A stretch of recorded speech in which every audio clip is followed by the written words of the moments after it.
কাছে নেন, একটু কাছে নেন। হ্যাঁ, মিডিয়া ভাইদের কথায় আমার বলার মতো কিছু নেই, তারপরেও কিছু বলতে হয়। বলতেছে যে আজকে নবম দিনের গণতন্ত্রের প্রতীক ম্যাডাম জিয়া মৃত্যুবরণ করেছে। আজকে নবম দিন। এই নবম দিনের পর মধ্য দিয়েও যে লক্ষ লক্ষ মানুষের সমবেত, তাহা সেদিক থেকে লক্ষ্য করে দেখা যায় যে আমার মনে হয় যুগ যুগ ধরে এই মানুষের ভালোবাসা, অনুভূতি, এই শ্রদ্ধা যে থেকেই যাবে, থাকবে, সেটাই প্রমাণ করে। এবং আর যে 31 ডিসেম্বর 2025 যে জানাজা হয়েছিল, সেটা বিশ্বের সর্ববৃহত্তম জানাজা হয়েছিল। সেই মহান আল্লাহ পাকের কাছে, সর্বশক্তিমানের কাছে, সকলের কাছে দোয়া, মহান আল্লাহর কাছে দোয়া এবং প্রার্থনা করছি এমন এতটুকুই যে গণতন্ত্রের প্রতীক ম্যাডাম জিয়া যেন তাকে যেন আল্লাহ পাক জান্নাতে ফেরদৌস নসিব করেন। সাংবাদিক ভাই আরও একটু বিষয় জানতে চেয়েছেন, পরিচয়। আমার পরিচয়টা আমি সংক্ষিপ্তভাবেই বললেই চলে। আমি একজন ক্ষুদ্র কর্মী। আর একটি ক্ষুদ্র পরিচয় হলো আমি প্রথম বাংলাদেশের প্রথম ব্যক্তি যে প্রবাসীদের ভোটাধিকারের কথা তুলে ধরেছিলাম গণতন্ত্রের প্রতীক ম্যাডাম জিয়ার সাথে সৌজন্য সাক্ষাৎকারকালে। সেই 1996 সালে যখন আমি সংগঠন প্রতিষ্ঠা করেছিলাম, সেই সংগঠনের মধ্য দিয়েই ম্যাডাম জিয়ার সাথে দুবার সাক্ষাতের সৌভাগ্য হয়েছিল। এবার জানতে চেয়েছেন যে গণভোট প্রসঙ্গে একটি কথা বলছেন। গণভোটের প্রসঙ্গটা আমি আজ থেকে 2014 সালে একবার বলেছিলাম যে ম্যাডাম জিয়াকে যখন নির্বাচন থেকে দূরে সরিয়ে রাখা হচ্ছে, সেখানে গণভোট করে তারপরে নির্বাচন থেকে দূরে সরা উচিত। আর সে আবার দীর্ঘ বছর পরে গণভোটের কথা আসছে। আমি মনে করছি সরকার হয়তো নিজের একা কিছু করতে পারছেন না। সরকারের চতুর্দিকে বিভিন্ন উপদেষ্টাদের কথা রেখেই তার চলতে হয়। কারণ গণভোট যদি, যে গণভোটটা আসতেছে, সেই গণভোট আমার মনে হচ্ছে, আমার চিন্তা চেতনায় 50% গণভোট আশা করা যাচ্ছে না। যদি আশা করা যেত, যদি সেটা আলাদা করে করা যেত, কারণ মানুষের ভিতরে একটা আবেগ উদ্দীপনা তৈরি হতো। যখনই আমাদের প্রতিটা দলের মানুষের, প্রতিটা জাতির, প্রতিটা সাধারণ মানুষের একটা আবেগ থাকে যে আমি আমার দলের প্রতীককে ভোট দিয়ে আসবো। সেই এক্সট্রা সময় তার অতিবাহিত করতে তার কাছে একটু বিলম্বিত মনে হবে। আর আমার সরকারের কাছে এবং জাতির কাছে, প্রতিটা দলের কাছে আমার যে বড় একটা দাবি, সেটা প্রবাসী কল্যাণ ট্রাস্ট এর কথা আমি অনেকবার বলেছি। আজকেও আমি গণতন্ত্রের প্রতীক ম্যাডাম জিয়ার সমাধিস্থল, স্বাধীনতার ঘোষক শহীদ জিয়াউর রহমানের মাজার প্রাঙ্গণে দাঁড়িয়ে আমি সকল দলের কাছে এবং সরকারের কাছে আমার প্রধান দাবি যে প্রবাসী কল্যাণ ট্রাস্ট অনুমোদন এবং স্বীকৃতি ঘোষণা করার জন্য, এবং প্রতিটা দলের যেন ইশতেহারে, নির্বাচনী ইশতেহারে উল্লেখ থাকে। যদি কোনো দল গোষ্ঠী মনে করেন যে প্রবাসীদেরকে উপেক্ষা করে, প্রবাসীদেরকে অ্যাভয়েড করে কিছু করা সম্ভব, আমার মনে হয় সেটা মোটেই ঠিক হবে না। সেই চিন্তা চেতনা সম্পূর্ণ ভুল। বিষয়টা হলো প্রবাসীরা হলো বাংলাদেশের অর্থনৈতিকের চাবিকাঠি। বাংলাদেশের সবচেয়ে মূল একটি বাংলাদেশ পরিচালিত হয় দুইটি প্রথার উপরে। একটি হলো ব্যবসা এবং অন্যটি হলো একটি সুসংগঠিত একটি প্রশাসন। এই প্রশাসন যদি সুসংগঠিত হয় এবং ব্যবসাস্থল যদি সুসংগঠিত থাকে, তাহলে দেখা যাচ্ছে যে এই বাংলাদেশ আবার সামনের দিকে মাথা উঁচু করে দাঁড়াবে। সেটাই জাতির বিশ্বাস, আমার বিশ্বাস। আমি একটা প্রশ্ন করি। প্রশ্ন করুক, আপনি বলেন, উত্তর দিয়েন। সাবেক প্রধানমন্ত্রী শেখ হাসিনা এই খালেদা জিয়াকে মেট্রিক পাস ইন্টার পাস করে অনেক সমালোচনা করতো, কিন্তু সেই সমালোচনা উপেক্ষা করে মানুষরা তো ভালোবাসে সেই সমালোচনা এটা নিয়ে বলেন। যেই মানুষগুলো সমালোচনা করত সেই মানুষগুলার নাম মুখে নিতেও আমার কাছে খুব ঘৃণা হয়। তার কারণ হলো তারই এখন দেখা উচিত, যেহেতু সে জীবিত আছে, যদিও সে ফাঁসির মঞ্চে বঞ্চিত, জানি না কবে আল্লাহ সে জাতির আশা পূর্ণ করে, তবে তার শুধু দূর থেকে দেখা উচিত যেই মানুষটাকে আমরা তুচ্ছ এবং ঘৃণার চোখে একটি সমালোচনা করতাম, সেই মানুষটার যে খারাপ পৃথিবীর উত্তম সর্বশ্রেষ্ঠ জানাজার মধ্য দিয়ে দেখা গেছে।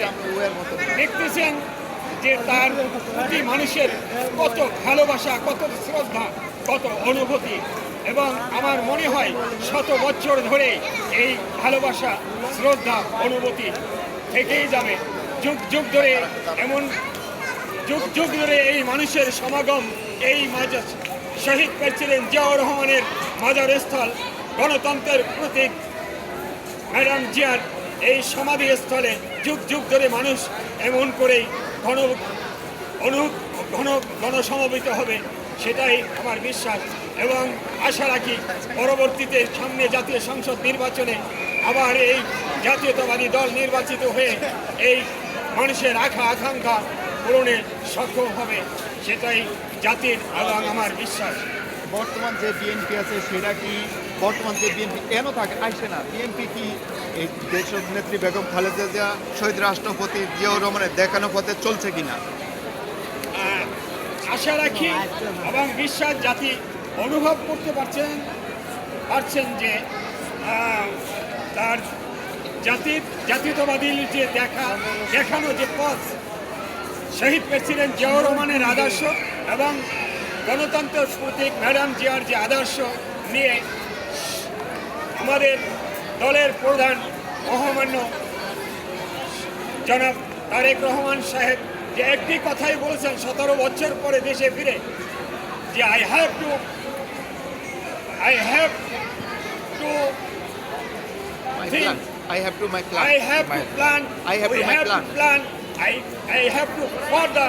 Bangladesh plan. আমার চিন্তা চেতনা এবং জাতির চিন্তা চেতনা, সেই তার যে 2-3টি বাক্যর ভিতরে লুকিয়ে আছে এই বাংলাদেশের জন্য তার যে অনেক কিছু করণীয়, অনেক কিছু চিন্তা চেতনা, দেশ ও জাতি গঠনে তার যে মনের আবেগ অনুভূতি, সেই একটি কথার ভিতরেই লুকিয়ে রেখেছে। আর আমার একটি কথাই মনে পড়ে, যখন 17 বছর পরে সে প্রথম এয়ারপোর্ট পদার্পণ করে যখন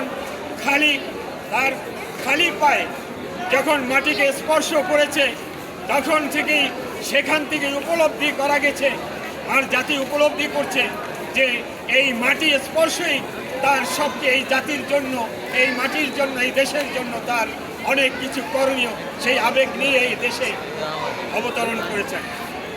অর্থাৎ 5ই আগস্ট যেই উদ্দেশ্যে 5ই আগস্ট সংগঠিত হয়েছে এবং আগামী ত্রয়োদশ সংসদ নির্বাচন 2026 সালে 12 ফেব্রুয়ারি অনুষ্ঠিত হবে, সেই ক্ষেত্রে মানুষের যে আশা ভরসা নিয়ে এই 5ই আগস্ট সংগঠিত হয়েছে, বিএনপির মতো একটা বৃহৎ রাজনৈতিক দলের পক্ষে, এই তারেক রহমানের পক্ষে কি জাতির এই আশা আকাঙ্ক্ষা পূরণ করা কতটুকু সম্ভব বলে আপনি মনে করেন?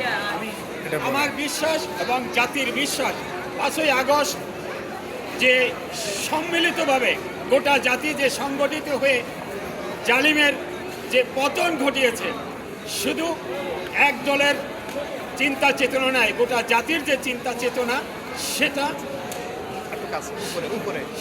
সে চিন্তা চেতনা আশা রাখি যে এই দল ক্ষমতায় আসবেন, বাংলাদেশ জাতীয়তাবাদী দল ক্ষমতায় এসে এই জাতির চাওয়া পাওয়া, যেই জাতির যে ইচ্ছা আকাঙ্ক্ষা, সেটা পূরণ করতে সক্ষম হবে ইনশাআল্লাহ, সেটাই আমার বিশ্বাস। বিএনপিকে মানুষ কেন ভোট দিবে? গুরুত্বপূর্ণ বিএনপিকে মানুষ কেন ভোট দিবে? বিএনপি হলো এদেশের মানুষের, প্রত্যেকটা মানুষের হৃদয়ে অঙ্কিত। বিএনপি অর্থাৎ আদর্শ, বিএনপি অর্থ এদেশের মানুষের হৃদয়ের মুকুট হলো একটা ধানের শীষ যে প্রতীক, এটা হলো প্রতিটা মানুষের হৃদয়ে অঙ্কিত। শহীদ প্রেসিডেন্ট জিয়াউর রহমান পৃথিবীর বুকে, আমি মনে পৃথিবী বাদ দিয়ে বলতেছি, আমার বাংলাদেশের জাতির থেকে বলতে হয় যে শহীদ প্রেসিডেন্ট জিয়াউর রহমান এবং গণতন্ত্রের প্রতীক ম্যাডাম জিয়ার যে আদর্শ, তাদের যে চিন্তা চেতনা, তাদের যে দেশ গঠনের, জাতি গঠনের যে চিন্তা চেতনা উদ্দেশ্য, সেই চিন্তা চেতনাকে আশা আকাঙ্ক্ষাকে পূরণ করার জন্য যে আমাদের মহামান্য যে দলের প্রধান জনাব তারেক রহমান সাহেব দীর্ঘ 17 বছর পরে আসছেন, আশা রাখি সেই আশা আকাঙ্ক্ষা পূরণ করতে সক্ষম হবেন, সেটাই জাতির বিশ্বাস। অনেকে প্রশ্ন করতেছে বিএনপি ভারতের রয়্যাল হিসাবে কাজ করছে, এটার উত্তর কী হবে? সেই আপনার প্রশ্নের আনসার দিতে গেলে আমি সংক্ষিপ্তভাবে বলতে হয়, ডিটেলস বলেন। এই পৃথিবীর মানুষের কারোর চিন্তা চেতনার সাথে কারোর চিন্তার মিল নেই, আমার চিন্তার সাথে আপনার মিল নেই। যেই মানুষগুলো বলতেছে সেই মানুষগুলো হয়তো বোকার স্বর্গে বাস করছে।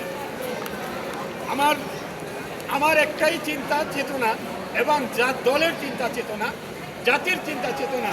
কখনো ভারত একটা পার্শ্ববর্তী দেশ, পৃথিবীর সমস্ত দেশের সাথে আলোচনা, সমঝোতা, কথা, ব্যবসা বাণিজ্য চলতেই পারে। এই জন্য তাদের চিন্তা চেতনায় যে আমাদের দেশ চলবো, দল চলবো, সেটা ভুল। এই কথাটা যারা যে ব্যক্তি বলেন, যে দল, যে জনগোষ্ঠী বলতেছেন, হয়তো তাদের চিন্তা চেতনার ভুল আছে। সেই ভুলের জন্যই অনেক কিছু তাদের বোঝার ভুল আছে, বুঝতে পারতেছেন না। অনেক চিন্তা করতেই পারেন, কারো চিন্তার সাথে পৃথিবীতে কারো মিল নেই। তবে আমি আশা করি সেই চিন্তা চেতনাটা করাটাই তার ওই মানুষের যেই করতেছে তার জন্য সেই ভুল চিন্তাই মনে করতেছে। বর্তমান যে সরকার আছে, সরকার যে 17 জাতীয় সংসদ নির্বাচন অনুষ্ঠিত হবে, সেটা কতটা সুষ্ঠু সম্পূর্ণভাবে অনুষ্ঠিত হবে বলে আপনি মনে করেন? আমার বিশ্বাস, জাতির বিশ্বাস, গোটা বিশ্ব জাতির বিশ্বাস যে জাতীয় সংসদ নির্বাচন অবশ্যই সুষ্ঠু হবে। তবে সুষ্ঠু একজন সরকার করতে পারে না, একজন ব্যক্তি করতে পারে না। যদি সব কিছুই একজন সরকারের পরে বলা হয়, সেটা ভুল। কারণ গোটা জাতিকে চিন্তা চেতনা করতে হবে। আমাদের যে জাতীয় সংসদ নির্বাচন, এটাকে সুষ্ঠু করার জন্য প্রতিটা মানুষের, প্রতিটা ব্যক্তির, প্রতিটা যার জায়গা থেকে সেই দায়িত্ব পালন করতে হবে। তখনই আমরা মনে করব একটা সুষ্ঠু নির্বাচন করা সম্ভব। কারণ আমাদের হয়তোবা দেখা যায়, উদাহরণস্বরূপ 30 লক্ষ সমস্ত বাহিনী নিয়ে 30 লক্ষ প্রশাসন আছে, আর আমাদের 20 কোটি জনসাধারণ। এই 30 লক্ষ প্রশাসন দিয়ে 20 কোটি জনসাধারণকে কন্ট্রোল করা কঠিন। এই জন্য একটা ফ্যামিলির ভিতরে যদি 5 জন মেম্বার থাকে, এই 5 জনকেই একটি ভালো চিন্তা চেতনা করতে হবে। 5 জন 5 দিকে এলোমেলো যদি হয়ে যায়, তখন একার দ্বারা কন্ট্রোল করা অসম্ভব হয়ে। এই জন্য প্রতিটা মানুষ, প্রতিটা ব্যক্তি যার জায়গা থেকে, আমি আমার জায়গা থেকে, আপনি আপনার জায়গা থেকে, প্রশাসনের জায়গা থেকে, অর্থাৎ প্রশাসনকে আমরা সহযোগিতা করলেই আমরা আশা করতে পারবো জাতির কাছে, বিশ্বের কাছে একটা গ্রহণযোগ্য নির্বাচন উপহার দিতে পারবো এই সরকার। কারণ যে সরকার মহামান্য প্রধান উপদেষ্টা, উনি হলো বিশ্বের সকলের একজন সম্মানের চোখের মণি, হৃদয়ের মণি কোঠায় তাদের। কারণ আমি প্রায় দেখেছি, আমারও সৌভাগ্য হয়েছিল তার সাথে সংক্ষিপ্ত সময়ের জন্য সাক্ষাৎ করার, কথা বলার। যেমন ম্যাডাম জিয়ার সাথে আমার জীবনে 2বার সাক্ষাৎ করার সৌভাগ্য হয়েছিল, তেমন ডক্টর ইউনূস সাহেবের সাথেও আমার সৌভাগ্য হয়েছিল, যে যখন আমি আমেরিকাতে যাওয়ার মধ্য দিয়ে। যাই হোক, সে অনেক ইতিহাস।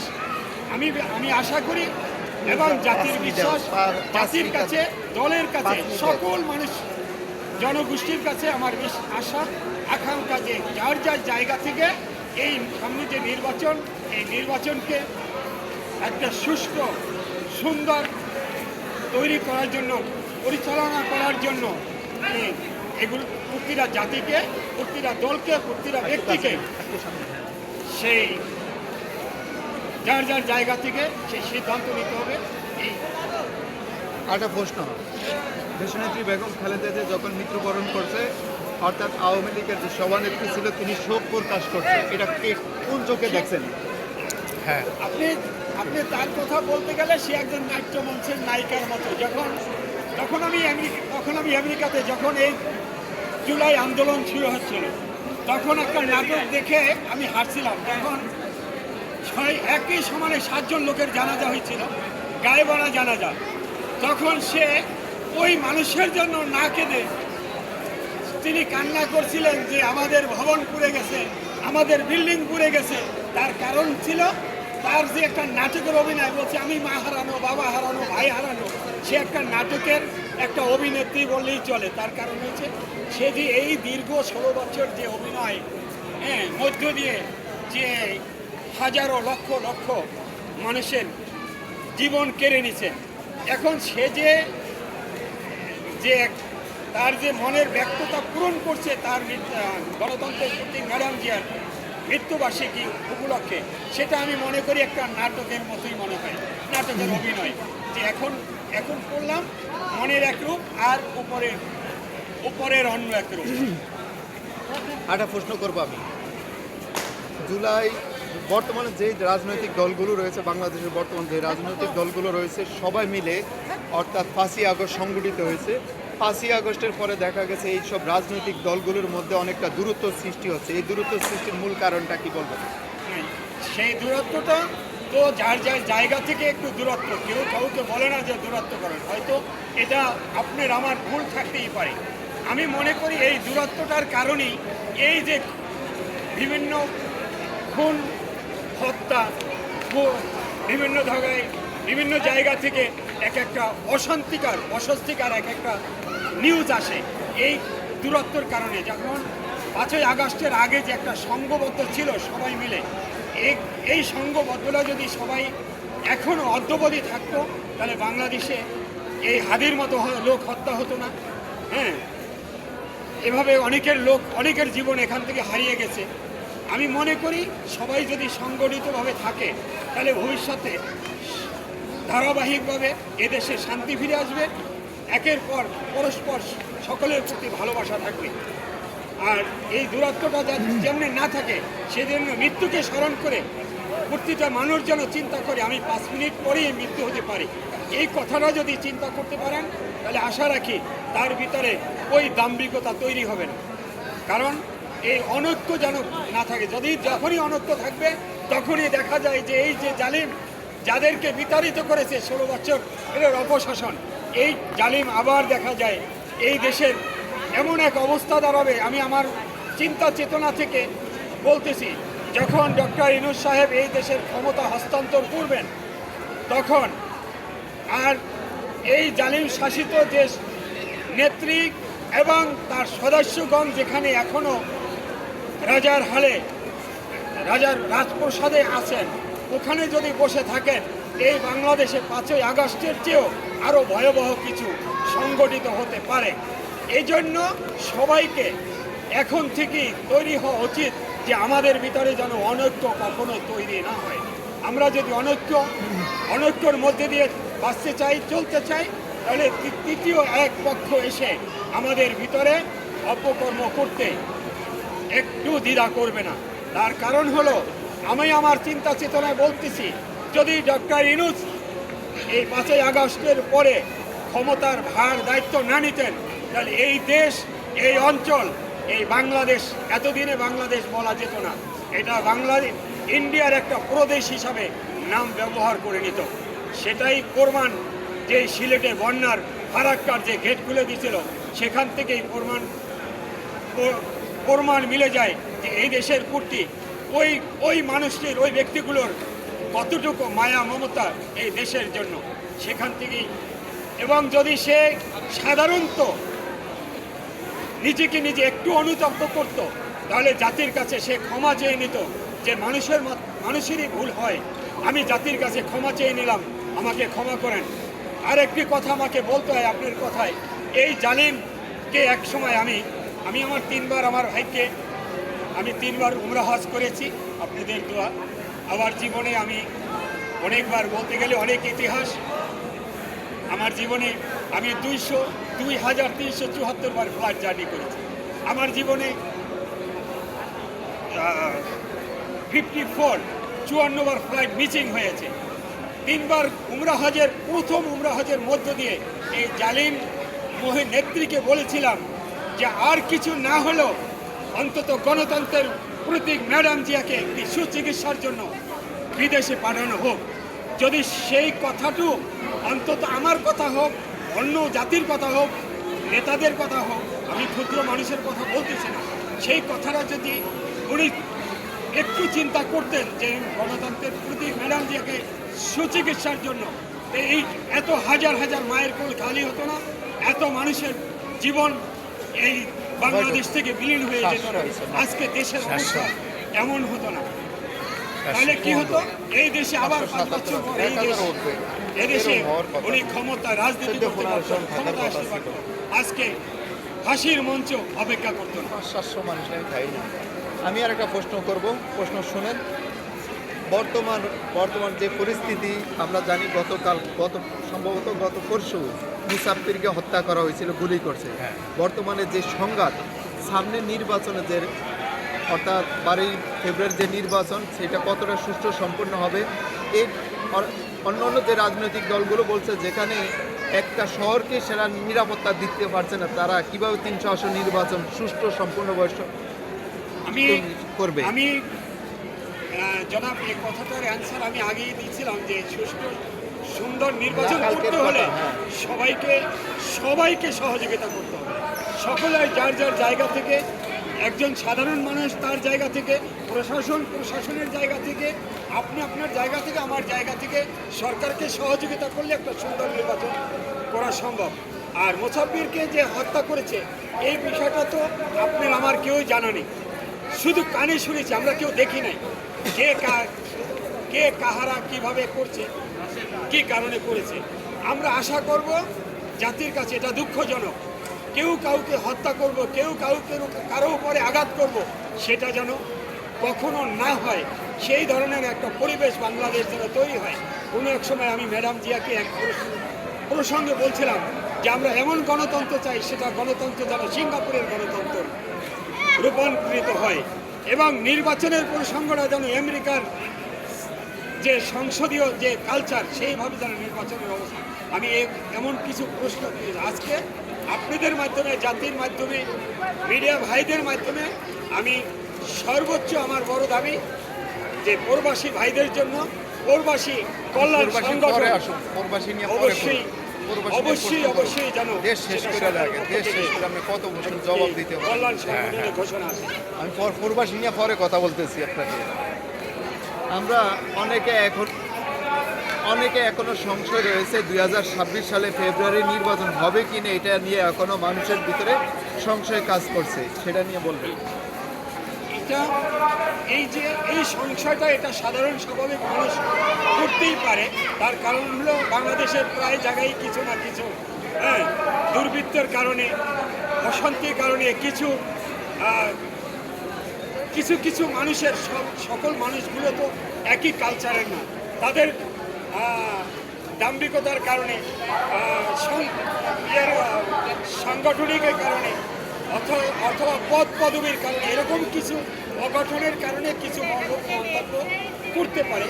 আমার এটা অবিশ্বাসের কিছু নেই, সেই মন্তব্য না করারও কিছু নেই, কারণ সেটা মন্তব্য করার অধিকার সকলেরই আছে। আপনি করতে পারেন, আমি করতে পারি। আমি মনে করি যে সরকার সকলে সবাই যার যার জায়গা থেকে সহযোগিতা করেন, সরকার অবশ্যই একটা সুন্দর নির্বাচন উপহার দিতে পারবেন, সেটাই আমার বিশ্বাস। অন্যান্য আমি আবারও শুনতে পাচ্ছি যে বর্তমানে যে নির্বাচন, সেই নির্বাচন না করে জাতীয় সরকার গঠনের কথা অনেকে বলছে, সেটা কি জাতীয় নির্বাচন দরকার না, আগে জাতীয় সরকার নির্বাচন না করে জাতীয় সরকারের পথে হাঁটার জন্য অনেকে বলতেছে, এটা কি আপনার যুক্তিসঙ্গত বলেন?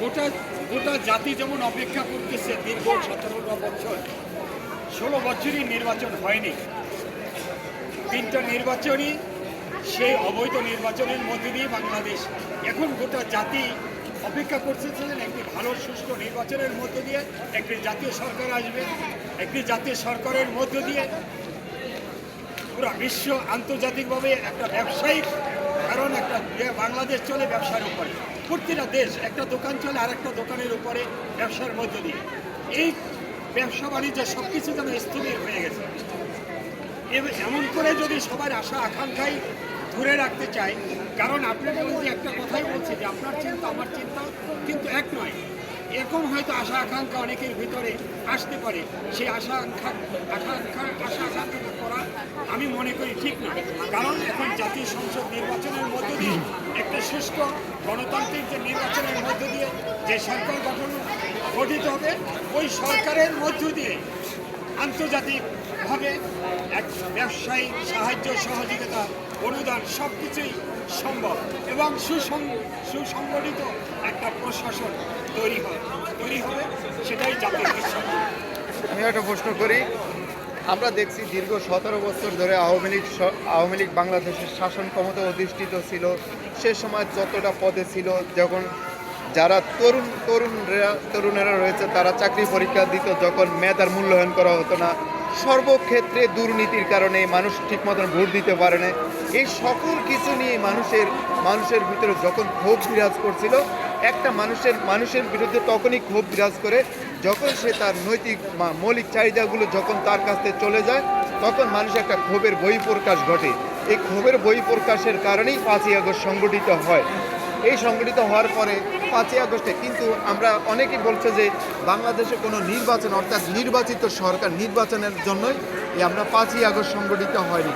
আগে আমাদের যেসব মৌলিক চাহিদা, যে ক্ষেত্রে দুর্নীতি, সেসব দুর্নীতি আগে দূর করতে হবে, স্বজনপ্রীতি এগুলি দূর করতে হবে, তারপরে নির্বাচন। আমরা তো নির্বাচনের জন্য 5ই আগস্ট সংগঠিত করিনি। জনগণের উদ্দেশ্যে আপনার এই বক্তব্য কী থাকবে? আমরা 5ই আগস্টে সকলে মিলে যে 5ই আগস্ট তৈরি হয়েছে, সেখানে 2000-এর উপরে জীবন হারিয়েছে, লক্ষ লক্ষ মানুষ আহত নিহত হয়েছে। কিসের জন্য? শুধু নির্বাচনের জন্য না, সেটা দুর্নীতিমুক্ত একটি ভবিষ্যৎ বাংলাদেশ, একটি সুন্দর বাংলাদেশ গঠনের জন্য। সুন্দর বাংলাদেশ গঠনের জন্য যে 5ই আগস্ট তৈরি হয়েছে, সেই সুন্দর সংগঠিত, সবাইকে সংগঠিতভাবে একটি জাতীয় নির্বাচনের মধ্য দিয়েই সম্ভব একটি সুসংগঠিত বাংলাদেশ তৈরি। আমি আরেকটা কথা বলি, আমরা বিভিন্ন পাবলিক ইউনিভার্সিটির যে নির্বাচনগুলো হয়েছে, নির্বাচনগুলো অনেকে বলে পাচ্ছি যে ঢাকা ভার্সিটিতে যখন নির্বাচন হয়েছে, সেই নির্বাচন জাহাঙ্গীরনগর ইউনিভার্সিটির নির্বাচন, রাজশাহী ইউনিভার্সিটির নির্বাচন, চট্টগ্রাম ইউনিভার্সিটির নির্বাচন, সকল নির্বাচনে দেখছি বর্তমান যে জামাত ইসলামী অন্যান্য রাজনৈতিক দলগুলো সমন্বয় সেই তাদের অর্থাৎ সংখ্যাগরিষ্ঠতা পায়, কিন্তু তারা সেই সব রাজনৈতিক সংগঠনগুলো বলছে আমরা কোনো নির্বাচন চাই না। তাহলে সেক্ষেত্রে বাংলাদেশ জাতীয়তাবাদী দলের অন্যান্য নেতাকর্মী রয়েছে, এই যে হল সংসদ নির্বাচনগুলো হয়েছে, সেই জায়গায় বাংলাদেশ জাতীয়তাবাদী দলের ছাত্র দলের অনেকটা ভরাডুবি হয়েছে। এর মূল কারণটা কেন এই ভরাডুবির সামনে নির্বাচন যে আসছে, ত্রয়োদশ জাতীয় সংসদ নির্বাচন, সেই নির্বাচনের প্রভাব পড়বে কি? আচ্ছা জনাব, আপনি যে প্রশ্ন করছেন এটা ব্যাখ্যা করতে গেলে অনেক লম্বা ব্যাখ্যা, সেই ব্যাখ্যায় আমি যাব না। তবে আমি আমার চিন্তা চেতনা থেকে বলতে পারি যে জামাত শিবির যে একটা সংগঠন, সেটা আমি স্বীকার করি, তাদের একটা আদর্শ সংগঠন আছে। তারা যে এই 16 বছরের মধ্য দিয়ে তারা যে একটা চুপে চাপে যে রাজনৈতিক সংগঠন পরিচালিত করতে সক্ষম হয়েছে, সেখানে ছাত্রদের ভালোবাসা সে সংগঠিত করতে পারছে, তৈরি করতে পারছে। এখন এই ভার্সিটি নির্বাচনের সাথে জাতীয় সংসদের নির্বাচনের তুলনা আসতে পারে না। তার কারণ ভার্সিটি নির্বাচন হলো, হয়তো আমি আমার উদাহরণ থেকে বলতেছি, ধরেন 2 কোটি, সারা বাংলাদেশে ভার্সিটি মিলায় 2 কোটি জনগণ ছাত্র আছে, আর সারা বাংলাদেশে কত 18 কোটি বা 20 কোটি জনগণ আছে। সেই 18 কোটি জনগণের চিন্তা আর 2 কোটি জনগণের চিন্তা কখনই এক হবে না। সেক্ষেত্রে আমি আশা রাখি জাতীয় সংসদ নির্বাচনে সকলের যে, কারণ সবচেয়ে বড় চিন্তা চেতনা মধ্যবর্তী যে মানুষগুলি, যেমন কৃষকের সংখ্যা বাংলাদেশে সবচেয়ে বেশি। রাজনীতির সংখ্যা কত? আমি মনে করি শতকরা 20%। এই 20% আর 80% লোকের চিন্তা এক হবে না, কখনোই হতে পারে না। 20% লোকের চিন্তা যে আমি আমার জায়গা থেকে আমি একটা ভোট দিলাম, আর 80% লোকের চিন্তা হলো আমি আমার দলকে ভালোবাসি, যে এই দল এই দেশের জন্য। আমি উদাহরণস্বরূপ একটা কথা বলি, যেমন একজন কনস্ট্রাকশন কন্ট্রাক্টর, তাকে যদি মাল মেটিয়ার সব কিছু কিনে দেওয়া হয়, তাহলে তার দ্বারা সম্ভব সেই বিল্ডিংটা তৈরি করা। একজন কনস্ট্রাকশন কন্ট্রাক্টর আমার কাছে যদি দেওয়া হয়, আমি কিছু পারবো না। এখন জাতির হলো যে যারা এই দলটি দেশ পরিচালনা করছে, তার ভালো করে জানা আছে দেশ কিভাবে পরিচালনা করতে হয়। বৈদেশিক মুদ্রা থেকে শুরু করে পররাষ্ট্রনীতি, অর্থনীতি সব কিছু মিলে তাদের একটা চিন্তা চেতনা, এই প্রত্যেকটা মানুষের ভিতরে যে চিন্তা চেতনা, সেখান থেকে আসবে যে জাতীয় সংসদ নির্বাচন আর এই বিশ্ববিদ্যালয়ের ডাকসু নির্বাচনের আলাদা। আমি মনে করি সেটা আকাশ পাতাল ব্যবধান, এবং শতকরা 80% ভোটের মধ্য দিয়ে আবার জাতীয়তাবাদী দল ক্ষমতা আসবে, আমার সেটা বিশ্বাস এবং জাতির বিশ্বাস। অর্থাৎ বর্তমান যে বিএনপি রয়েছে, শহীদ রাষ্ট্রপতির জিয়াউর হাতে আমরা জানি 1978 সালে এই দল, অর্থাৎ 1978 সালে এই বিএনপির পথ চলা। এই পথ চলা বিএনপির যে আদর্শ নীতি নৈতিকতা, দেশনেত্রী বেগম খালেদা যে সেই নীতি নৈতিকতা অনেকটা ধরে রাখতে পারছেন। অর্থাৎ বিএনপির বর্তমান যে চেয়ারম্যান, বিএনপির ভারপ্রাপ্ত চেয়ারম্যান থেকে এখন চেয়ারম্যান হয়েছেন, তার পক্ষে কি এই বিএনপির এই যে আশা আকাঙ্ক্ষা বা এটা কি পূরণ করতে পারবে? বর্তমানে যে দলের ভিতরে বিভিন্ন ধরনের যেই সামনে যে ছিল, যেই জাতীয় সংসদ নির্বাচন অনেকে দেখছি তার যেই অর্থাৎ চেয়ারম্যানের যে আদেশ অমান্য করে হয়তো অনেকে স্বতন্ত্র নির্বাচন করছে, দলকে তারেক রহমান নেতৃত্বে কতটা সুসংগঠিত আছে বলে আপনি মনে করেন? আমি শেষের কথাটা অ্যান্সার প্রথম বলতে হয়, যারা দলের কথা অ্যাবাউট করে স্বতন্ত্র অর্থাৎ বিদ্রোহী প্রার্থী হিসাবে নির্বাচিত করতে চায়, তারা কখনোই দলকে সত্যিকারই ভালোবাসতেন না। এটা আমার চিন্তা চেতনা থেকে। কারণ আমি যদি দলকে ভালোবাসি, আমার দল যেটা সাজেশন দেবে সেটাই আমাকে মেনে নিতে হবে, যদি আমি সত্যিকার অর্থে ভালোবেসে থাকি।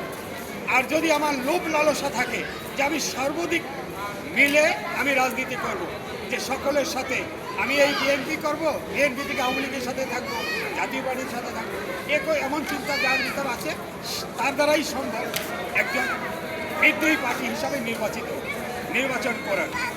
আর আপনি আর একটা প্রথম যে প্রশ্নটা আমাকে করছেন, সেটা হলো শহীদ প্রেসিডেন্ট জিয়াউর রহমানের যে আদর্শ এবং গণতন্ত্রের প্রতীক ম্যাডাম জিয়ার যে আদর্শ, আমি সংক্ষেপে আপনাকে বলি, সেই আদর্শ ধারণ করেই আমাদের যে এখন বর্তমান যে দলের প্রধান মহামান্য যে চেয়ারম্যান তারেক জিয়া সাহেব, আশা রাখি তাদের যে আদর্শ নীতিকে ধারণ করেই ইনশাল্লাহ এই সামনের যে জাতির দেশের যে আকাঙ্ক্ষা, এই কাঙ্ক্ষিত আকাঙ্ক্ষা অবশ্যই সে পূরণ করবে, এটাই জাতির বিশ্বাস। কিছু মানুষের এত বিশাল একটা দেশ, একটা বিশাল সাগরের ভিতরে কিছু কচুটি পানা ভাসতেই পারে। এজন্য কিছু লোকের ভুলের জন্য দলকে কখনো ভুলের কথা বলা যায় না। তার কারণ দলের ভিতরে কিছু লোক, সকলের চিন্তা চেতনা এক না, সকলের উদ্দেশ্য উদ্দীপনা কখনোই এক হতে পারে না, কখনো ভালো কখনো মন্দ, সব কিছু মিলেই দেশ, সব কিছু মিলেই দল, সব কিছু মিলেই তাদের লাইফ জীবন। আরেকটা প্রশ্ন করি, আমরা যখন স্বৈরাচার শেখ হাসিনার আমলে যারা নির্মম নির্যাতন, যে হামলা জুলুমের শিকার হয়েছিল, তখন অনেকে আন্দোলন সংগ্রামের সামনের সারিতে ছিল, যে 5ই আগস্ট যখন সংগঠিত হয়েছে এটা তৃণমূল নেতা কর্মীরা তারা অনেকটা দল থেকে দূরে সরে গেছে, যারা সুদিনের পাখি অর্থ কুকির তারা সামনে চলে আসছে। এটার মূল কারণ অনেকে আস্তে আস্তে যেই অত্যাচারে নির্যাতিত তারা আর সামনের সারিতে আসতে পারছে না, সুদিনে যারা যারা তারাই সামনে চলে আসছে, মানে হাইব্রিড বলা যায়, হাইব্রিডেরা সামনে চলে আসছে। এটার মূল কারণটা কি? এটা দুঃখজনক। আপনি যে প্রশ্নটা বলছেন এটা দুঃখজনক। এটা যদি আমি পূর্ণ অ্যান্সার দিতে হয় তবে আমাকে অনেক কষ্ট পেতে হয়, আর সেই অ্যান্সারটা যদি পূর্ণভাবে নেই তা হয়তো কারো কাছে ভালো লাগবে, কারো কাছে খারাপ লাগবে। যেহেতু আমি সেই অ্যান্সারটা দিচ্ছি না, কারণ কে হাইব্রিড, কে বর্তমান, কে পিছনের, সেই শব্দটা যে সিনিয়র নেত্রী আছেন সেই পার্সনগুলাই ভালো জানেন। তবে তাদের চিন্তা চেতনা উচিত ছিল যে 16 বছর যে নির্যাতনের শিকার, সবচেয়ে কর্মীরা শিকার বেশি, কর্মীদের অবমূল্যায়ন করাটা হয় বেশি। যে নেতাগুলি পিছনে ছিল সেই নেতাগুলি সামনে আসছে, আর যারা সামনের সারিতে ছিল তারা এখন তার নিজের কেরিয়ার রক্ষার জন্য পিছনে থেকে কথা বলতে এবং শুনতে বাধ্য, কারণ তাদের ভিতরে ধৈর্য ধারণ কি করেন চিন্তা করছে, তাদের ভিতরে ওইরকম একটা লাইভে পরিণত করবো ল্যাপটপ দিয়ে এরকম চাওয়া পাওয়া নেই যে আমাদের অনেক কিছু খেতে হবে, অনেক কিছু করতে হবে না। ল্যাপটপ আছে না বাসায়? যতটুকু করবেন সেটা দলের জন্য, দেশের জন্য, জাতির জন্য এবং ভবিষ্যৎ ফিউচারের জন্য যে কথাটা কল্যাণমূলক আসে সেটাই যারা যেই মানুষগুলো সত্যিকার রাজনীতির সাথে জড়িত। বের হয়ে গেল তো? আরেকটা প্রশ্ন করে শেষ করে দেই, অর্থাৎ তারেক সবাই বের হয়ে গেছে, হ্যাঁ হ্যাঁ, লোক বের হয়ে যাবে তো। একটা প্রশ্ন করে ওনার ছাড়িয়ে দেন। হ্যাঁ, লোকজন বের হয়ে যাচ্ছে।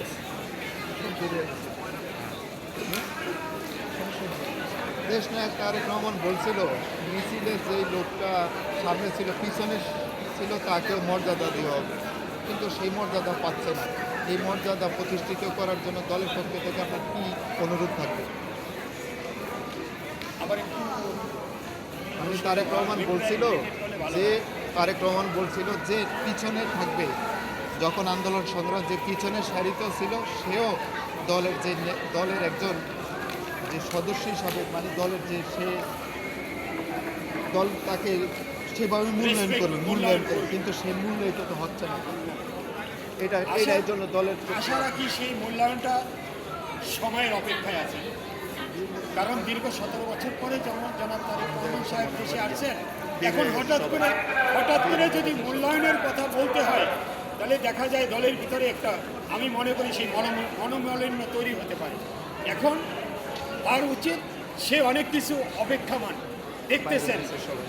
দেখতেছেন যে কাকে কিভাবে মূল্যায়ন করতে হয়, সেটা আশা রাখি নির্বাচনের পরে অবশ্যই করতে পারবেন, সেটাই জাতির বিশ্বাস এবং আমার বিশ্বাস। ধন্যবাদ।